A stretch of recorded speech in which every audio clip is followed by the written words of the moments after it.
So thank you so much for both of you for joining us here today. So why don't you quickly introduce yourselves? I'm Julie Mower, and I'm the Executive Director of the Phoenix Center.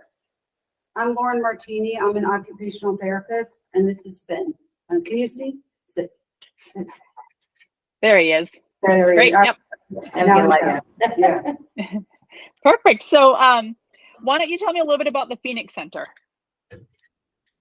So the Phoenix Center was founded in 1991 by Dr. Berrien and Dr. Gibbia. And we started at that point with 16 students and 12 staff. And today we are 133 students with just over 200 staff. Wow. Yes, so quite a bit. That's amazing. So tell us a little bit about what does the Phoenix Center do? So tell us a little bit about what is the Phoenix Center? What does it do?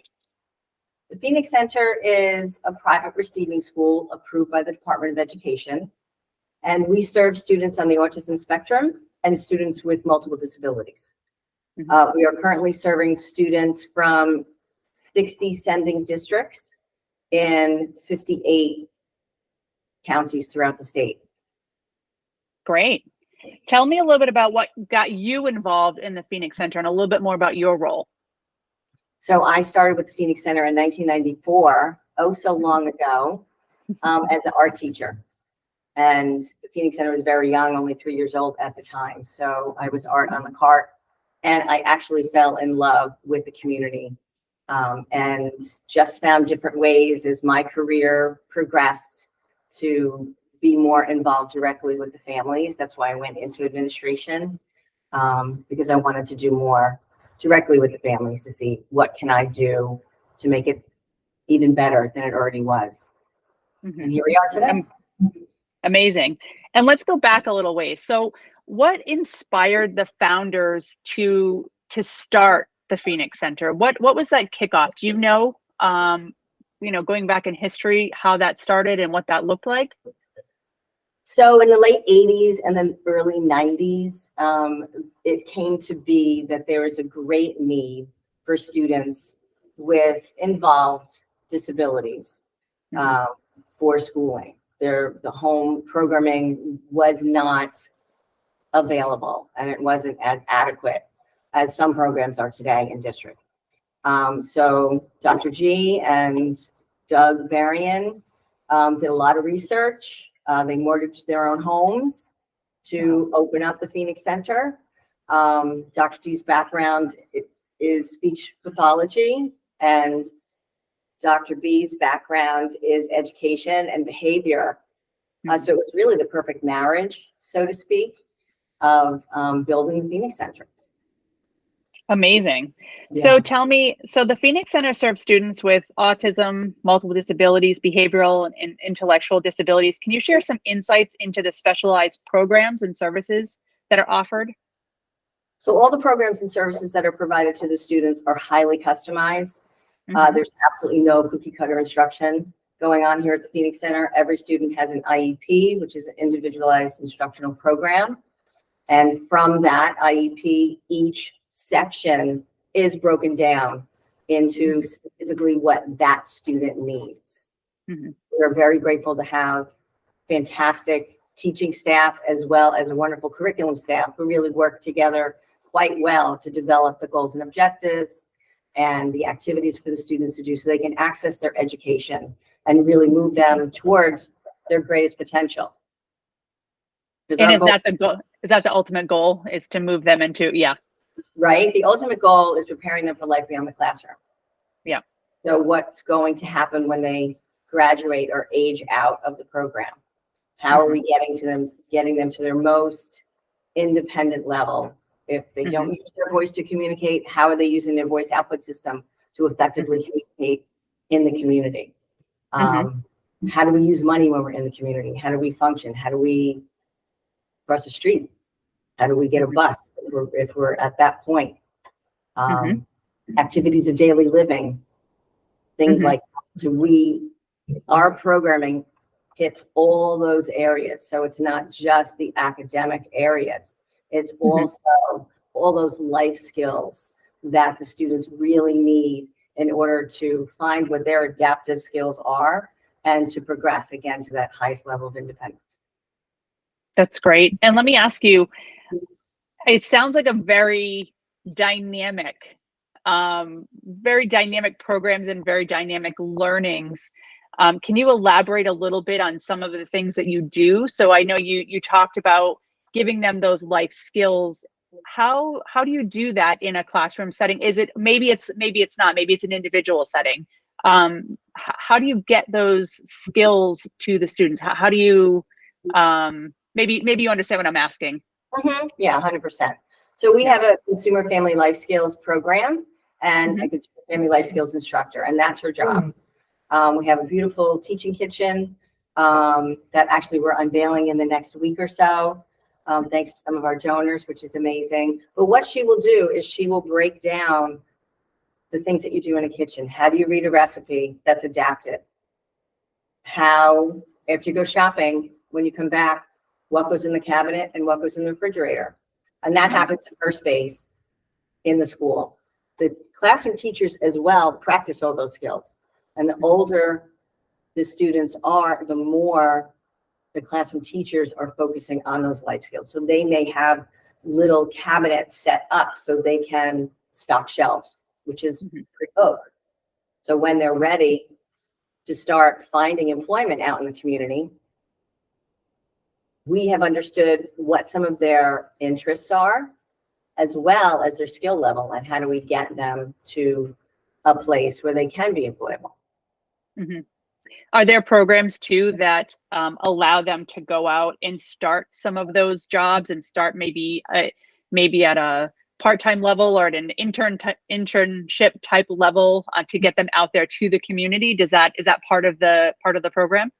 Yes, so we have a CBI, or community-based instruction program, where we're taking the students out into the community to practice going to a food store, following a list, finding the items, checking out, all that encompasses with something like that, going to a diner and ordering. But we also have a supported employment program. So as the students are getting to that age of transition, which is 14 to 16, we want to match those skills, match them to a supported employment coach, who then will take them out into the community to match their skills and to find jobs. We have several wonderfully generous employers, Nutley being one of them, and has employed several of our students through the years. And it's an amazing thing when the student receives a paycheck for the first time. Due to yeah, that's great. That's got to be a very independent, that's got to be a very proud moment for them. Something that, now they're able to be a little bit more independent and go out and do things that, the skills that they've learned. Let's talk a little bit about Nutley specifically and how they're involved, because I know we've known Jim and Ann for many, many years. We work with them directly. They've created this Voices of Nutley program, and Jim speaks so highly of the Phoenix Center, all the wonderful things that you're doing. I know they've been very involved. Do you know how they got involved initially through the Phoenix Center, how they were introduced to the Phoenix Center? Yes, they were introduced to the Phoenix Center quite a number of years ago. With our community-based instruction and our supported employment program, we have a fleet of vehicles. We have 3 buses, 24 passenger buses, and then we have a number of vans. And those vehicles need to be serviced. So we started bringing them to Nutley because geographically, they're literally around the corner from us. So Jim never heard of the Phoenix Center. So we actually called. Dr. Gibbia she had not yet retired, so she was the executive director at the time, and he introduced himself and he said, "Hey, what's the Phoenix Center? What's that all about?" And so it really started from there. And Jim and Ann Rusomano and Nutley have been enormously generous with the Phoenix Center in so many ways, from employing our students to supporting the Phoenix Center. They're, amazingly generous donors of the Phoenix Center. Jim serves on our board of directors as our president of the board. He's a huge, resource for me as the executive director. And they're an amazing couple. They really are. Amazing. Well, thank you so much for sharing that. So another question I had is, can you elaborate a little bit more on the core values that guide the Phoenix Center's mission, especially emphasis on discovering and focusing on students' abilities rather than disabilities?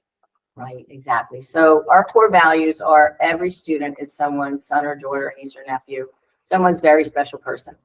So with that, we are always treating them with the utmost of respect, just as you would want to be treated, your own child to be treated. Yeah. We are always looking at the abilities, not the disabilities. We want to peel back the layers and we want to uncover the gifts, because everybody has a gift. No matter what your challenges may be, what your abilities are, we all have gifts. So we focus on those abilities. We do not focus on the disabilities or the label. We're always acting in integrity and honesty. We practice the fish philosophy, which follows 4 basic principles: choose your attitude, be present, play, and make someone's day. And as I said earlier, all of our programs are highly customized to meet the needs of our students. Great. And what initiatives and programs are supported by donations? I know that must be a very important part of the growth of the Phoenix Center and the ongoing initiatives. How can community members contribute to these efforts? Maybe tell us a little bit about what they can do to contact someone if they wanted to make a donation, but how do the donations specifically assist? Sure. So what the donations do is they provide for us to have the dynamic level of programs and services that we have. So all of our technology, our smart boards, we have a one-to-one technology student to tech device, whether it's an iPad or a Chromebook in the building. So we have over 133 devices currently for our students. We just completely renovated our teaching kitchen as a result of donor dollars. So, I mean, the list just goes on and on. We couldn't do what we do, and the Phoenix Center would not be nearly able to provide all of the programs and services, all the extras that make us so special without our generous donors. And if anyone is interested in finding out more, you can certainly go on to our Phoenix Center website, or you can reach out to me at jmower@thephoenixcenternj.org, and I'd be happy to chat with you. Great. So I want to move on. Lauren, can you quickly introduce us to Fynn and the service dog at Phoenix Center, and tell us a little bit about who he is and what he does? Okay, here, Fynn, stand. I'm like, it's hard. Can you see him? No. Yep, we can see him. Yeah. Maybe if you move him backwards a little bit. There he is. Yep. I'm like, I see his little head in the corner, but yep. Yeah, this is Fynn. He's actually a certified therapy dog. He's certified through the Bright and Beautiful. He is 5, so he actually. Do you want to hear like the history of how the pet therapy? Yeah, absolutely. Okay. So my last dog, Cheney, started the program. I was just talking about this with Julie. I think maybe like 8 years ago. And it started. Julie approved the program. I wrote the proposal to have bring him in, and it grew exponentially from that moment. We started with a one-to-one with the students in a small area. Now Fynn is coming 2 full days a week. So it's grown exponentially. He was part of his training, like Julie, he came in as a puppy, so he can't be certified as a therapy dog until he's 1 year old. But even when I've had him since he was 2 months, pretty much he's here, like getting used to all the sounds, the smells, the whole environment to get used to everybody. So he's been kind of like a staple here for his whole life. I have to get a video, like he's the happiest person, I think, to like run into the door. Like it's like all I have to say is want to go see the kids, and he's like very excited. Yeah. Yeah, that's amazing. I saw him when he was walking around earlier. He was having just the time of his life, just greeting everyone and just saying hello and making his way, working the room. Yes. What specific roles does he play in supporting the students? And even the staff, I guess, if I'm sure he probably supports the staff as well. Yeah, I mean, in the morning I get here around 8, he's pretty much off the leash. He runs around to all the classrooms, or where he always hits up like Julie's office, or he knows who has like the treats and who, but looking for the good stuff. yes, it's been like nicknamed by various staff Fynn Fridays, because now it's been Mondays also, but I think the staff really look forward to it. Just everybody's happy. I mean, he's funny, he runs in, I think it's fun. For the students, he's played a role in so many different ways for so many different students, so it's hard to say one thing specifically. So he's helped, like we had a program I think it was last year, where there's a student who was learning to read, and he read a story to Fynn so that he was more comfortable. He wasn't comfortable reading to his classmates yet, but he read first to Fynn, and and then he was able to read. I think the teacher told me, like, then he felt more comfortable in front of his classmates. There's students here with communication devices, so it's like, it speaks for them, a voice output device, and he knows many commands, jump, sit, down, so they'll hit it on their device, and then he will do it. So I think it really empowers, that those students especially, that their voice is really heard and that it can be responded to. Just last week, there was another student who was kind of turned a little bit inwards, and he was being very quiet and that very soft voice. But he saw Fynn. He was with his speech therapist working, and like his voice was so loud, and like he was so proud to like say, "Fynn, come here," or "Fynn, go get the ball." So I've seen it. It's just so many different stories. I mean, I have one student who normally is with me on Friday afternoons, like kind of helping me out as an intern, but he expressed interest after, seeing Fynn, and he wants to volunteer at his local animal shelter now, but he wanted to, walk Fynn more and like really get the responsibility. So now I think he's ready, and he's gonna really look into it more. So it goes from little things to bigger things like that. Even skills, like I have a couple students, therapeutically, who won't really throw a ball necessarily to me. They won't play catch with me, but they'll throw a ball to Fynn. So you can see a lot of skills you don't always see in that human interaction, because that can be very difficult for some of our students. They'll do with Fynn, or they'll really make great eye contact with Fynn, and where that can be very difficult. So it's very nice to see. There's also a handful of students who have been very fearful of dogs in the past, and just having him, even if they're just passing him by and they're not running away, they're not screaming. And I've had parents say, it's nice, I can go to the park now without my son running away when he sees a dog, so that's other nice things that have happened over the years since Cheney and Fynn have been here. Amazing. It sounds like he's doing a lot for everyone.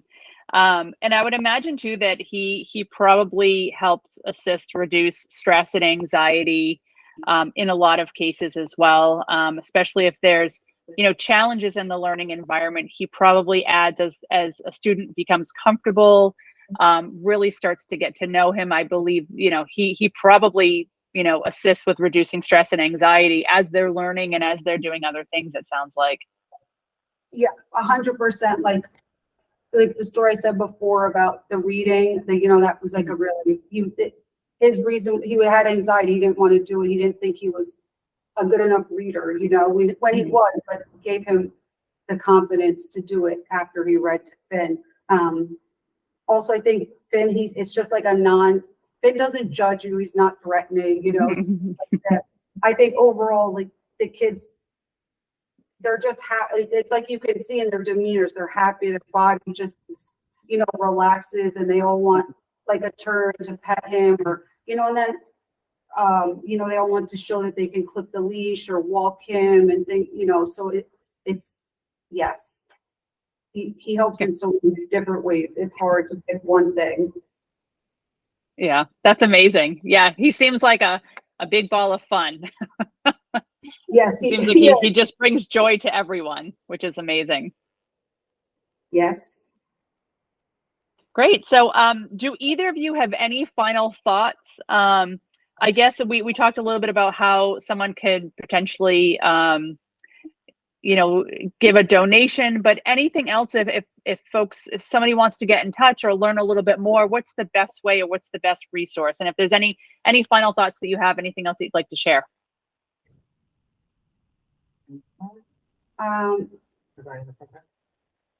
No, I don't think so. Not for the pet therapy program. So for me, as the executive director of the Phoenix Center, you know, my door is always open. One of the things I love to do is to give a tour of the program because I get to highlight wonderful educators like Lauren and Fynn.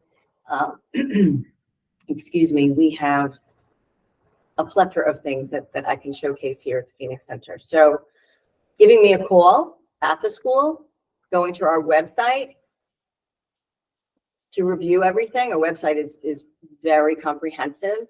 My contact information is on the website. My phone number is on the website as well. And I am more than happy to bring you in and showcase the wonderful things that happen here at the Phoenix Center. And I do want to take this moment again to thank Ann and Jim Rusomano from Nutley Kia for all that they do for us here at the Phoenix Center. Amazing. Well, thank you both. And please thank Fynn as well for joining us. This has been a great conversation and learning about the Phoenix Center. Yes, thank you both so much. And it was a pleasure speaking with you. Thank you very much. Thank you. Take care. Okay. You too.